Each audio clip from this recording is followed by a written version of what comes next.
ललकार पाकिस्तान के ऐसे कमांडो की दास्तान जो लड़ाई झगड़े को पसंद नहीं करता था। सियासत ने, हालात ने और पुलिस ने उससे उसका प्यार छीन लिया। वो आदमी बेजार हो गया। फिर एक दोस्त ने उसकी ज़िंदगी बदल दी। वो दिन ब दिन फुलादी जिस्म और अरादों का मालिक बनकर अपने और मुल्क दुश्मनों पर टूट पड़ा। दास्तान की तरफ चलने से पहले चैनल को सब्सक्राइब करें, लाइक करें और शेयर करके अपनी मोहब्बत का सबूत दें। शुक्रिया। ललकार किस्त नंबर 37। इकबाल ने पुकार कर कहा, देखो उसे कुछ नहीं पता, जो पूछना है मुझसे पूछो। ये बस हमारे साथ था, हमारे किसी काम में शामिल नहीं था। गार्ड बोला, तुम ज़रा छुरी के नीचे सांस लो, तुमसे भी पूरे सवालों जवाब करेंगे। वो मुझे पकड़कर एक दूसरे कमरे में ले आए। यहाँ खिड़कियों पर लोहे की ग्रिलें थी और दरवाज़ा शीशम की मजबूत लकड़ी का था।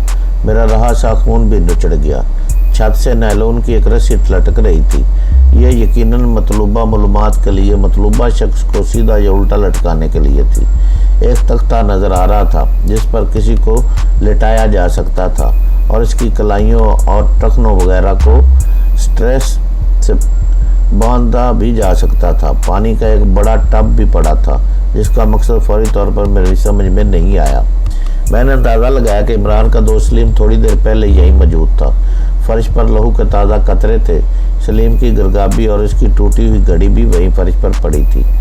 गालबन इन अशिया को मेरी असाब शिकनी के लिए कसदन वहाँ पड़ा रहने दिया गया था और मुझे ये माने कोई आर नहीं कि मेरे असाब वाकई टूट फूट चुके थे। करीब जवार मेरी निगाहों में घूम रहे थे और महसूस होता था कि मैं किसी भी वक्त बेहोशी के अंधेरे में खो जाऊंगा। हाँ, मैं वही था जिसने कुछ अर्सा पहले अपने हाथ से अपने जिस्म पर गोली चलाई थी, लेकिन तब की और अब की कैफियत में बहुत बड़ा फ़र्क था। अचानक मेरी आंखों के सामने चमक सी लहरा गई। मैंने देखा मैडम नादिया होशरबाज चाल चलती हुई मेरी तरफ आ रही थी। वो एक स्याह निक्कर और दो बड़े फूलों वाली सफ़ेद शर्ट में थी। शर्ट पर एक रॉयल बंगला टाइगर की शबी प्रिंट थी। यह शेर नादिया के जिस्म से लिपटा नज़र आता था। नादिया की आंखों में नशा तैर रहा था। वो अपनी ऊंची एड़ी पर ठक ठक करती वो मेरे ऐन सामने खड़ी हुई तो किसी कीमती परफ्यूम की महक मेरे नथनों में घुसने लगी। वो गर्म चादर वाले गार्ड को डांटते हुए बोली, ओए बख्तियार, क्या करने लगे हो इसके साथ? इसको मारना है, इसका चेहरा नहीं देख रहे तुम? और ये और टाइप का है, प्यार से ही सब कुछ बता देगा, खोल दो इसे। मैं कुर्सी पर बैठा था। मैडम ने समझा कि मुझे बांधा गया है। गार्ड बख्तियार बोला, अभी हमने इसे बांधा नहीं है जी। ठीक है, उसे एक मेहमान की तरह ड्राइंग रूम में लाओ, कुछ खाने पीने के लिए सामान भी लेकर आओ। और वो दूसरा मैडम बख्तियार का इशारा यकीनन इकबाल की तरफ था। देखो, गधे घोड़े को एक लाठी से नहीं आंका करते, वो खरांट है, इसने दूसरी तरह निपटेंगे। चंद ही सेकंड बाद मैं इस टार्चर रूम से निकलकर एक सजे सजाए शानदार ड्राइंग रूम में दाखिल हो गया। मेरे पाँव दबीज पालीन में धंस रहे थे। दरवाज़ों खिड़कियों पर नीले रंग के मखमली पर्दे लहरा रहे थे और दीवारों पर नायाब पेंटिंग्स लगी हुई थी। ताम इन पेंटिंग्स का रंग ढंग वही था जो हम पहले देख चुके थे, अरियानी, रंगीनी और फाशी। कहने को तो ये आर्ट था, लेकिन ऐसी चीज़ें आर्ट के नाम पर बदनवा तब्बा होती हैं। मैडम नादिया हाथ में शीरी का गिलास ले आई और बेतकल्फी से टांग पर टांग चढ़ाकर मुझसे 3-4 फुट की दूरी पर बैठ गई। ऑडियो सिस्टम पर बहुत मध्यम सी आवाज़ में इंग्लिश म्यूज़िक बज रहा था। वो अजीब अंदाज में बरह रास्त मेरी आंखों में देखती रही, फिर अचानक बोली, इस रात तुम अचानक मेरे घर में आए और फिर अचानक भाग भी गए, ऐसा क्यों किया तुमने? मुझसे कोई जवाब न बन पड़ा। ज़बान मुंह के अंदर चमड़े का सूखा हुआ सख्त टुकड़ा बन गई थी। मेरी हालत देखकर उसने हल्का सा कहका लगाया और शीर के 2 बड़े घूंट पे भरकर बोली, अच्छा छोड़ो इस नाजुक टॉपिक को, हम और बात करते हैं। तुम ये बताओ कि यकायकी से रुकना पड़ा। उसके बेशकीमत मोबाइल फ़ोन की बेल होने लगी। उसने कॉल रिसीव की। हाँ, मैंने आवाज़ पहचान ली है। सिराज कैसे हो? हाँ, मैं भी फ़ाइन हूँ। कब आ रहे हो तुम? नहीं, अभी तो ज़रूरत नहीं, सुबह हो जाओ, 10 बजे के बाद आराम से आ जाना। ओके, आए। उसने कॉल मुनक़ता कर दी तो वही होने वाला था जिसका अंदेशा मेरी जान को मुसलसल खा रहा था। चंद घंटे बाद यहाँ सेठ सिराज से मुलाकात होने वाली थी। दो मुलाजमाओं ने चाय और इसके बहुत से लवाजमात लाकर सामने खूबसूरत मेज़ पर सजा दिए। मैडम नादिया बड़ी नरमी से बोली, देखो मिस्टर ताबश, इस सारी स्टोरी में मुझे कुछ बातें तो पहले से मालूम है। ये बातें तुमसे सुनकर मैं तुम्हारा और अपना टाइम ज़ाया नहीं करूँगी। तुम मुझे सिर्फ वो बातें बताओ जो मुझे अब तक मालूम नहीं है। मसलन ये कि हड़प्पा पहुँचने से पहले क्या हुआ, और मसलन ये कि यहाँ मेरे घर से भागने के बाद कहानी में क्या टर्न आए, और मसलन ये कि खैर छोड़ो, पहले तुम यही बताओ कि तुम लोग सिराज के पीछे लगे कैसे। वो तो बड़ा खरांट बंदा है, उसने कहीं तुम्हें गुंजाइश दी कि तुम इसे कहानी में घुस बैठे। देखे मैडम, मैं सच कहता हूँ, मेरा इस सारे मामले से कुछ लेना देना नहीं। मैं तो मिस्टर ताबश, मैडम नादिया ने उंगली उठाकर मुझे रोका, तुम्हारी हैसियत मेरे गेस्ट की है और मैं चाहती हूँ कि तुम्हारा ये स्टेटस बरकरार रहे। इसलिए एक बार फिर बता देती हूँ कि मुझे वजाहत नहीं चाहिए, बस अपने सवाल का जवाब चाहिए। और सवाल ये है कि तुम और तुम्हारे साथी सेठ सिराज जैसे सियाने कौवे के पीछे क्यों कर लग गए। वो एक एक लफ्ज़ पर जोर देकर बोली। अचानक मुझे एहसास हुआ कि कल सवेरे सेठ सिराज के यहाँ पहुँचने के बाद मेरे बारे में बहुत सी बातें मैडम नादिया को मालूम हो जानी हैं, तो क्यों ना मैं खुद ही अपने बारे में बताकर मैडम नादिया का एतमाद हासिल करूं। मुझे ये अंदाज़ा भी हो रहा था कि सेठ सिराज ने इकबाल को भी यकीनन पहचान लेना है। ये इकबाल ही था जिसने सारे रात सेठ सिराज की वैन से गाड़ी टकराई थी और फिर सेठ की तसल्ली बख्श ठुकाई भी कर दी थी। तो फिर जब ये सब कुछ सामने आने ही वाला था तो फिर बेहतर था मैं अपनी ज़ुबान से बता दूँ। मैडम नादिया का सोफे पर बैठने का अंदाज तौबा शिकन था। वो मखमूर नज़रों से मेरी तरफ देखती चली जा रही थी। मैंने उसके बदन से निगाहें चुराकर क्रेन पर गाड़ दी। यूँ उसकी शोला बदनी से मुझे कुछ सुकून महसूस हुआ। मैंने अपने ख्याल इकट्ठे किए और कहा, मैडम, मैं आपसे वादा करता हूँ कि जो कुछ मेरे इल्म में है मैं आपको साफ साफ बताऊँगा। आप भी वादा करें कि मुझ पर शक नहीं करेंगी। मैडम नादिया नशीले अंदाज में मुस्कुराई। मर्दों पर शक न करना बहुत बड़ी बेवकूफ़ी होती है। बहरहाल तुम कहते हो तो ये बेवकूफ़ी कर लेते हैं। मैं साबित कर दूंगा कि आपने बेवकूफ़ी नहीं की, मैंने वसूख से कहा और फिर अपनी रवादात को बिल्कुल शुरू से बयान करने लगा। मैंने मैडम नादिया को बताया कि किस तरह करीबन 1.5 साल पहले वाजी और उसके उबाश दोस्तों ने मेरी मंगेतर सरवत के पीछे पड़े थे और किस तरह उन्होंने मेरा और सरवत का जीना हराम किया। फिर सरवत के अगवा वापसी की तफसील बताने के बाद मैंने इस हवाले से वाजी के बाप सेठ सिराज के मनफी किरदार का जिक्र किया। बाद अज़ां सेठ सिराज और उसके करिंदों को मेरे घर के करीब मुझ पर जो बेहमाना तशद्दुद किया उसकी तफसील बयान कर दी। मैडम नादिया ध्यान से सुनती रही और बीच बीच में मुझसे सवालात भी करती रही। मैंने मैडम से कहा, मैं सच कहता हूँ, मैं सख्त मायूस था, अपनी जान लेने के बिल्कुल करीब पहुँच चुका था। अगर इमरान मुझे ना मिलता तो शायद मैं इस वक्त आपके सामने ना होता। इमरान मेरी कहानी बहुत दुखी हुआ। ख़ास तौर पर सेठ ने मेरे साथ जो मारपीट की उसका उसे बहुत सदमा पहुंचा। मेरे मना करने के बावजूद उसने सेठ सिराज को थोड़ा सा सबक सिखाने का इरादा किया। आपको याद होगा कुछ अर्सा पहले सेठ सिराज की गाड़ी को एक वैगन ने टक्कर मारी थी। बाद में वहाँ लड़ाई भी हुई थी। वेरी गुड, बहुत खूब, मैडम ने तारीफ़ी अंदाज में सराहा। तो वो तयशुदा एक्सीडेंट था। Very smart. दरअसल यही एक्सीडेंट था मैडम जिसके बाद हम सेठ सिराज के पीछे लगे। ये सब कुछ इत्तफाकन हुआ। सेठ सिराज की गाड़ी में कुछ बोरियां रखी हुई थी।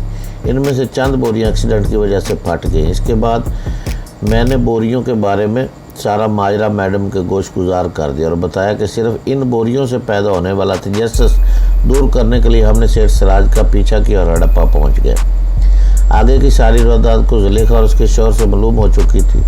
वो ये भी जान चुकी थी कि जुलेखा और उसके शौहर की ज़बान से हमने लाल कोठियों का जिक्र सुना और फिर अपने तजस्सुस के घोड़े पर बैठकर लाल कोठियों तक पहुंच गए। वो बोली, ठीक है, यहाँ तक तो सब क्लियर हो गया। तुम लोग इस शौक में यहाँ घुस आए कि शायद यहाँ से तुम्हें बेशकीमत तोहफे तोहफ़ मिल सकेंगे। 1 करोड़ 2 करोड़ की मूर्तियाँ, 3-4 करोड़ की तस्वीरें और इस तरह की दूसरी चीज़ें, बर्तन जेवर वगैरह वगैरह। मगर इसके बाद क्या हुआ? तुम लोग अचानक रपोश हो गए। रपोश और खामोश तो तुम लोग तब होते जब यहाँ से कुछ ले जाते, मगर तुम तो खाली हाथ गए थे। फिर तुम्हारी गैर हाजिरी क्यों लग गई? दरअसल हम डर गए थे। हमारा ख्याल था कि हमें कुछ देर खामोश रहना चाहिए। हमारी समझ में ये बात आ गई थी कि VTR सिस्टम में हमारी तस्वीरें आ गई होंगी और हमें पहचान लिया जाएगा। तुम्हारी ये बात कुछ हजम नहीं हो रही। मैं तुम्हारे बारे में तो अभी कुछ नहीं कह सकती, लेकिन वो तुम्हारा हीरो भाई बड़ा खरांट शय है। यकीन नहीं आता कि वो हमारे बारे में इतना कुछ जानने के बाद भी खामोश रहा होगा। उसके दिमाग में खुजली नहीं हुई होगी। मैडम ये बात ठीक कह रही थी। अब मैं उसे कैसे बताता कि वो वाकई खामोश नहीं बैठा रहा।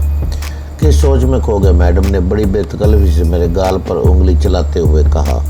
यही सोच रहा हूँ कि आपको अपनी बात का यकीन कैसी तरह दिलाऊं। अच्छा, सलीम लंगड़े ने तुम लोगों से क्या कहा था? उसने हमें डराया ही था। उसका कहना था कि हमने लाल कोठे में घुस कर सख्त गलती की है, हम बुरी तरह फंस सकते हैं, हमें आइंदा इस तरह की हरकत नहीं करनी चाहिए। जवाब देने के बाद मैंने मैडम नादिया के चेहरे पर चलती सी नज़र डाली।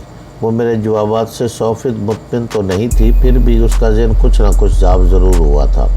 हौसला पार कर मैंने वो सवाल किया जो देर से मेरे अंदर मचल रहा था। मैंने कहा, क्या आपसे हीरो भाई के बारे में पूछ सकता हूँ? पूछो। उसने अदा से टांग पर टांग चढ़ाई तो उसके जिस्मानी खतूत और भी ओछरबा होने लगे। मगर मेरा मतलब है वो खरीय से तो है। बहुत चाहते हो हीरो भाई को? मैं खामोश रहा। वो बोली, वैसे वो है भी चाहे जाने के काबिल, लेकिन अकड़ घोड़े की तरह है। इस पर काठी डालने के लिए थोड़ी सी मेहनत करना पड़ेगी। क्या तुम इस सिलसिले में मेरी कुछ मदद कर सकते हो? मैं समझा नहीं। वो तुम्हारा दोस्त है, तुम हर वक्त इकट्ठे रहते हो, तुम्हें इसके मिजाज की हर सर्दी गर्मी का पता होगा। आप क्या चाहती हैं? मैं चाहती हूँ मेरे बेडरूम में हो, बिल्कुल गर्म, जोश से भरा हुआ। वो मुझे और मैं उसे जोड़ कर रख दूँ। वो बड़ी बेबाकी से बोली। उसकी हल्की बादामी आंखों में अजब सी तपश करवटें ले रही थी। मुझसे कोई जवाब बन नहीं पड़ा। इसकी आंखों की कफियत देखकर मैंने निगाह झुका ली। वो गहरी सांस लेकर बोली, जो मेरे दिल में होता है वो मैं साफ साफ कह देती हूँ, और सच यही है कि तुम्हारा ये हीरो भाई मेरे दिल में ठा करके लगा है, और जो चीज़ मेरे दिल को पा जाती है मैं उसे हासिल किए बगैर नहीं रहती। तुम लोग अचानक मेरे घर से निकल गए, हीरो भी निकल गया, पर वो बास्टर्ड मेरे अंदर से नहीं निकल सका। मैंने पिछले दिनों उसके लिए बड़ी बेचैनी महसूस की और उसे अपने तौर पर ढूंढने की कोशिश भी करती रही हूँ।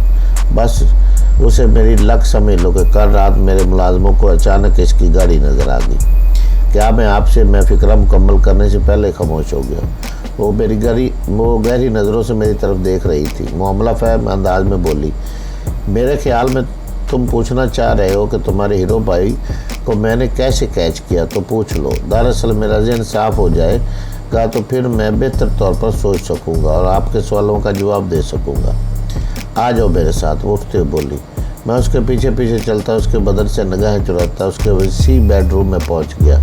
यहाँ पहुंचकर इस रात के सारे वाक़यात ज़हन में ताज़ा हो गए जब हम चोरी छुपे यहाँ घुसे थे और नादिया को बांध कर बेबस किया था। दाएं तरफ वो खूबसूरत इटालियन अलमारी थी जो सलीम के बकौल मैडम ने सिर्फ इसलिए खोली थी कि हमें शराब की बोतलें दिखा सके। सामने वो जहाज़ी साइज बेड था जिस पर इमरान और मैडम नादिया की धींगा मुश्ती हुई थी, और इमरान ने मुश्तल होकर नीम अरियान नादिया के हाथ पाँव बांधे थे। सलीम ने बताया कि इस बेडरूम की एक साइड पर एक नीला बटन है जिसे दबाते ही नादिया दर्जन भर गार्ड को दूसरी कोठी से तलब कर सकती थी, मगर उसने जानबूझकर ऐसा नहीं किया। बैठ जाओ, नादिया ने सोफे की तरफ इशारा किया। मैं किसी मामूल की तरह बेशकीमत सोफे के गदाज में तंस गया। वो तकिए के सहारे बेड पर नींद दराज हो गई।